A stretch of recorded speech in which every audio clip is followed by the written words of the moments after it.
Good morning, ladies and gentlemen.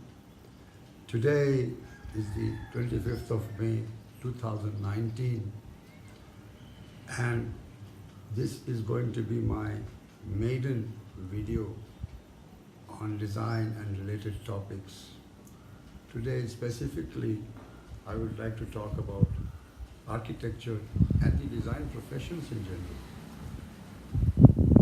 Design professions to include architecture, interior design, landscape design, accessory design, fashion design, product design, they are all the same. Dance, music, theater, uh, you name it, everything, the rules of design are the same. Here basically we are talking about harmonious rules that conform to the rules of the universe. Those things we are going to touch upon, apart from specifically the field of design and architecture. Well, there was a time when I joined architecture in 1971, and nobody knew what it was. There were a small class of nobility and their progeny who were architects. Nobody knew what architecture was. When I said, I am doing architecture, they said, what? Agriculture? I said, no, not agriculture. It is architecture. Ah, architecture, which is polytechnic, right? No, it's not polytechnic. It is architecture. We were struggling. I was one middle class fellow amongst rich people, my classmates, and the profession was meant for them, not for me, because I didn't have very many people. In India, everybody builds their own house. In the villages, in towns, in cities. Even in cities, nobody follows town planning rules, setback regulations, zoning, phasing. These things don't work in India. The growth is very, very natural and organic. It is not bound by rules, and as a consequence of this kind of thinking, maybe ingrained, deeply rooted, we find that not very many people adhere to the town planning rules at all. So, and the government also does not mind, because with this overwhelming population, it is better to let them be, let them do their own work, let them find some work. Government can't provide, to the extent of even begging, they allow, because, who is going to feed all these people? So society is moving in some sort of a balanced way, maybe at a much frugal level of not wasting anything. So this was architecture then. Even today, it is nothing different. If you got the money, you can become an architect. You've got to have the connections. Poor people, yes, you can go and design for somebody who is poorer than you and who knows. But generally speaking, Indians, even in the villages and towns, they know about the weather, they know about everything, and they are constantly guided by their religion, Vastu Shastra, which is their own rules of design and town planning and architecture. So therefore, what you see, you have to be very careful in choosing a profession for yourself, and any of these design professions. I had the rare opportunity to teach in all of these design professions.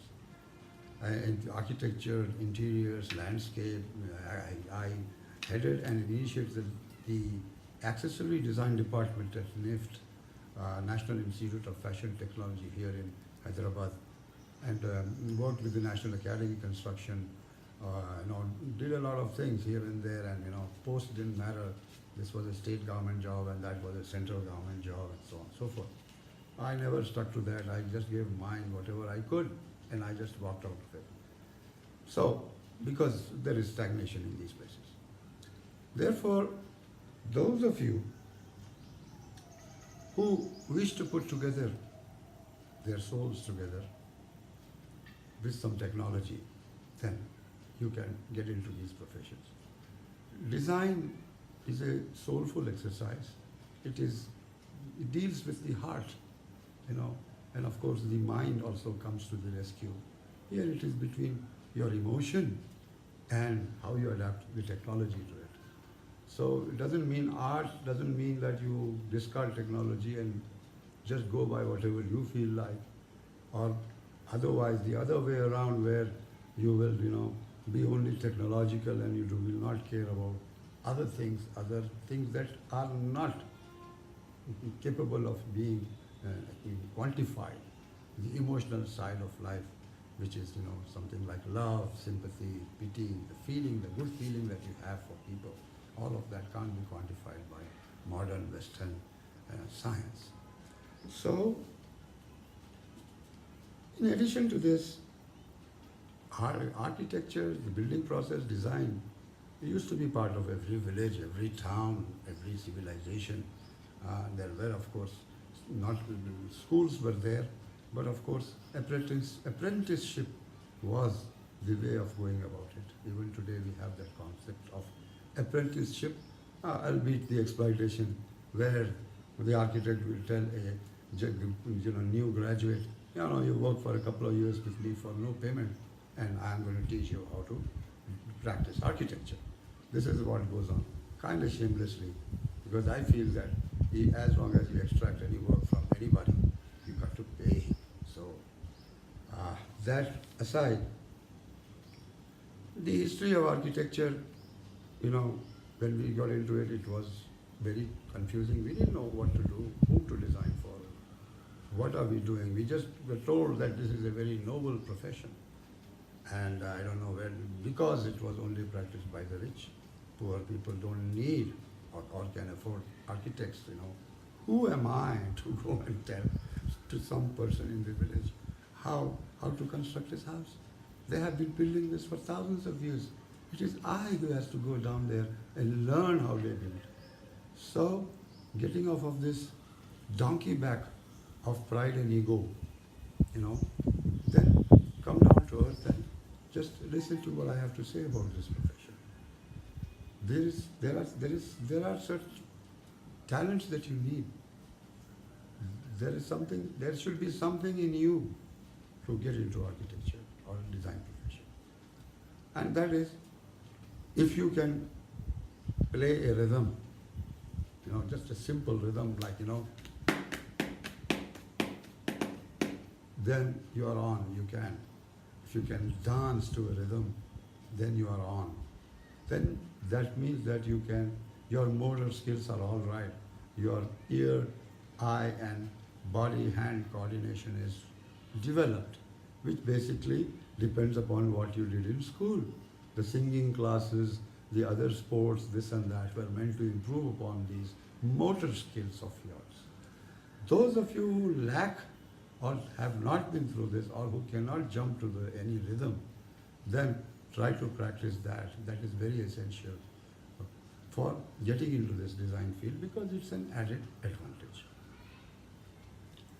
Now this whole business of architecture schools started in the 1930s, the Bauhaus, Hitler's time, they design and build and give and do all the detailing and so on and so forth.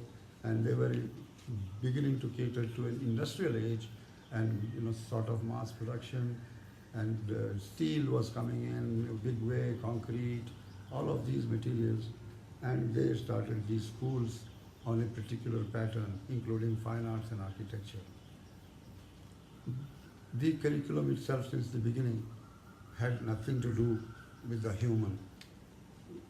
Basically you learn the tools and techniques and theories and all sorts of things, but they never indulge into the aspects of humans, for whom are we designing this for? And I feel that 50% of it should be devoted to the person, the individual, and the rest of it would be the design part and building part and so on and so forth. So, and you should know what are you designing for? What is the purpose of you designing something for somebody? Somebody goes to an eye doctor, the doctor prescribes a medicine and they go get well, so to speak. Doctor's job is to shut up and stand there while the body heals itself. So Similarly, amongst architects and in the practice of architecture, you are building somebody's home, a place of residence where he lives for 50 to 100 years at least. And what kind of a space are you providing him with? What quality of space? And so on. And the Indian science of architecture is Vastu Shastra. And Vastu Shastra deals with these details through astronomy, through astrology, through planetary positions, through the person's nature, through the person's personality, his profession, his family, his standing in society, his level of honesty, all of those things count. So these studies are available only in the Indian sciences. Western architects don't even care about it. It's just not part of the thing. At the most, they will teach you some ergonomics, like designing a jet aircraft and its cockpit. So these design professions, now you know the criteria. You have to have a spark in you to get into this. These days, if you have the spark in you, then you have a chance of becoming an architect, and these days it's being corporatized. So again, your individuality is anyway lost. You have to work with some corporate architect in some position and you will be given everything. But again, you cannot do what you want. You cannot practice what this nation deserves or this village deserves or these people deserve. You will create apartments and buildings and so on and so forth, structures, without any reference to the finer aspects of life, which is beyond, other than the five senses. You're talking about the astral senses, the sixth sense, the Atman, the intent, the consciousness, all of these things matter. Like I have said before, you cook some food with a grudge and offer it to your guests, they will not be able to digest it properly. So these things matter in design. And if you are designing a home for someone, then you better give them proper volumes and proportions according to their bodily needs, according to their temperament. So design involves all of those things, many other sciences. That is why I now take this opportunity to invite you to my channel called Beyond ArchitectureHaji.com. And I have called it Beyond only because you got to go beyond architecture to be able to practice it, understand it, and know what design is. And once you know design, you can apply the rules across the board in all these design professions. If you go to a play, you will understand what's happening. You can see what's happening. You can appreciate the art. By the way, art appreciation is a subject by itself. So, now for you to be a designer, there are two major things that you will require. One is the ability to think and put it on paper, which is to put your ideas down on something. You can't do that sitting on a computer and doing AutoCAD. You will need the hand and the eye and the mind and the ear. Just like in music, you need the ear and the hand coordination. You will need the art and skill of drawing. You must be able to draw whatever you comprehend in 1D, in 2D, in 3D, and so on and so forth.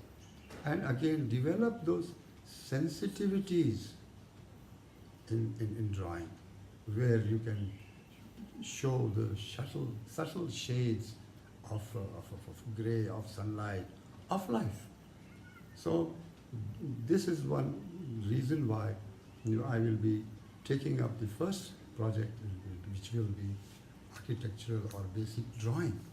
If you are good at drawing, then you are able to do some justice to yourself and others. Even today, those people who have the skill of drawing, and they get into the creative departments or with corporations or with architectural firms and so on and so forth. Third of all, once you develop that third sense, that deeper sense in you through drawing, and you kind of strengthen your three-dimensionality, then your whole outlook towards the world changes, because You have been looking at the world in sort of a 2D mentality. Now you are looking at everything in 3D, including a single line. You are looking at it in 3D, third dimension.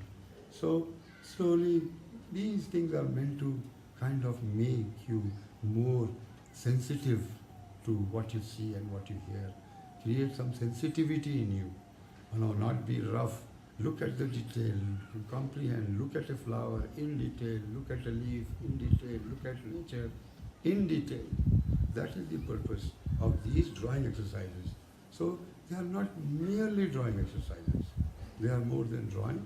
So even I know a doctor friend of mine who finished his MBBS, and I went to his art exhibition. He had a lot of beautiful watercolors, and I asked him, and he said, I hardly wrote in my examinations. He was a gold medalist, and he always drew sketches. Any question, and he would draw up the heart, the lung, the thing, the thing. He was a very good, drawing master. So this is the way drawing will help you across the board. This is not just for designers. Engineers will fare better in their profession if they know drawing. See, the sense of three-dimensionality.